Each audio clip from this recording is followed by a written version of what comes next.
Bien, pues estamos aquí con la doctora Soledad Ruiz Canán, directora del Instituto de Salud Mental del Estado de Durango, y estamos platicando de un tema fundamental, eh, extraordinario, que es el problema de la salud mental. Y bien hemos conversado ya en esta entrevista larga desde un segundo congreso estatal donde se vio el asunto de la relación de la violencia con la salud mental y ya estábamos viendo las problemáticas de la salud mental y nos quedamos en este asunto de cómo los malestares de las emociones y de la salud nos enferman, pero también provocan otro fenómeno que es muy de nuestra época, que es las adicciones. Es correcto. Las adicciones son no solamente a sustancias como son, por ejemplo, hay drogas lícitas y drogas ilícitas. El alcohol y el tabaco pues son drogas lícitas.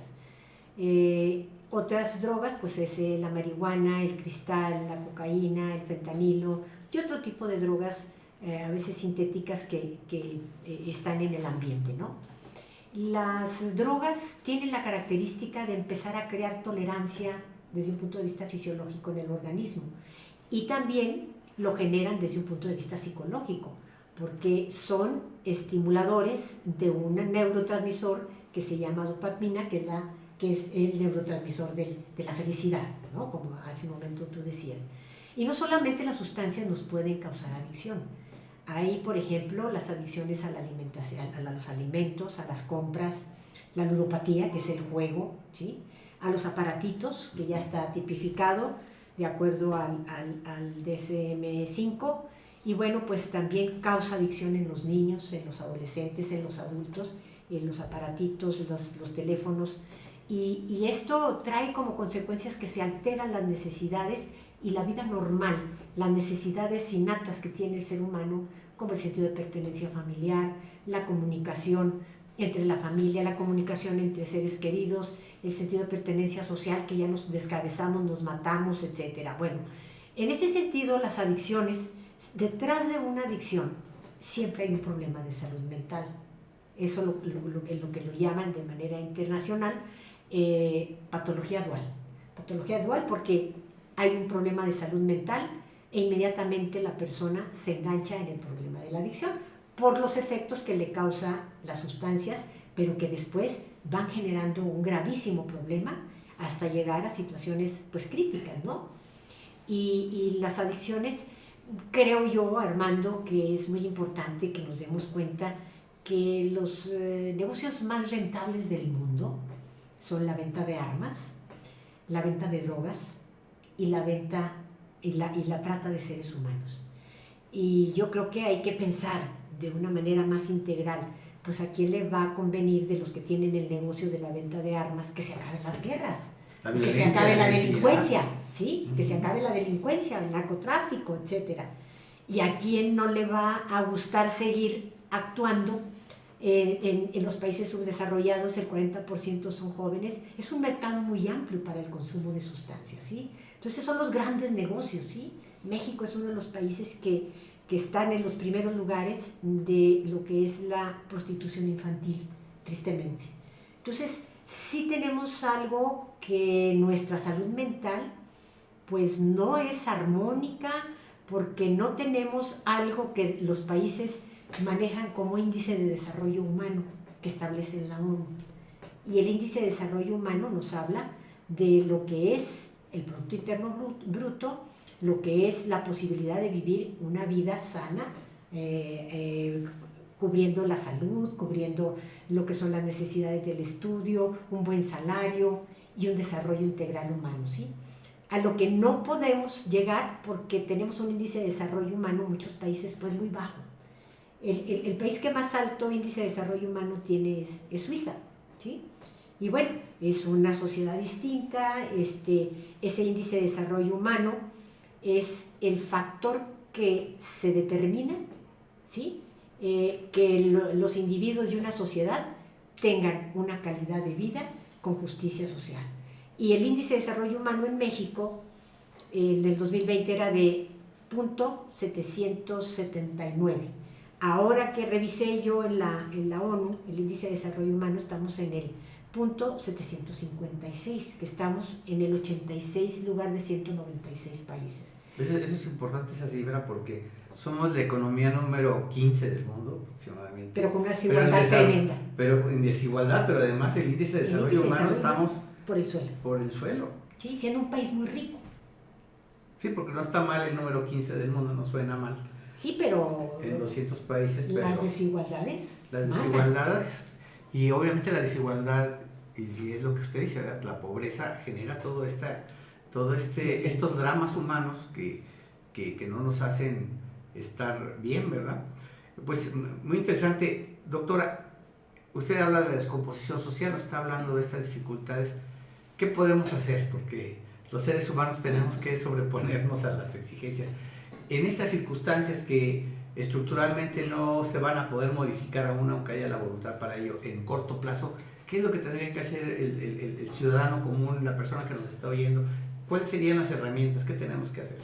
Primero buscar la manera dentro de nuestra crianza, a los mexicanos no nos han creado con una capacidad de ser autocríticos. Todos los seres humanos tenemos cualidades y tenemos defectos. El que diga que es perfecto, pues anda muy malito de su cabeza, ¿verdad? Y entonces, como no hemos tenido una crianza adecuada, positiva, porque hay diferentes tipos de crianza, en la crianza es donde se determina un desarrollo adecuado. Ahorita tenemos un problema, pero debemos de detenerlo. O sea, tenemos que actuar como si estuviéramos en un circo de 3 pistas.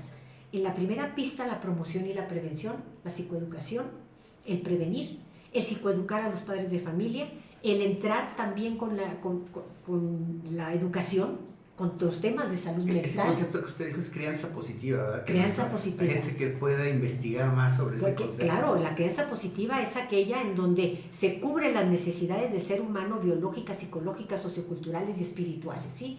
Y es algo que es muy importante para el desarrollo normal de un ser humano, que tenga la capacidad y la herramienta de enfrentar las vicisitudes y que sea un ser humano resiliente, capaz de enfrentar cualquier situación. O sea, pero importa mucho. Ni es buena la sobreprotección, pero tampoco el otro contrario, que es la violencia. Es la crianza democrática, donde hay comunicación, interacción, donde se le pide opinión al niño, donde se le pide opinión al adolescente, donde se respeta, porque los padres son muy verticales en la autoridad y a veces autoritarios, ¿sí? Entonces hay diferentes tipos de crianza, que sería todo un tema, pero entonces aquí ahorita creo que tenemos que aprender el respeto y la dignidad de las personas, todos los seres, como le decíamos con el doctor Mesa, ¿no? Todos los seres vivientes del planeta tienen que tener ese respeto, ¿no? Y bueno, ¿qué tenemos que hacer?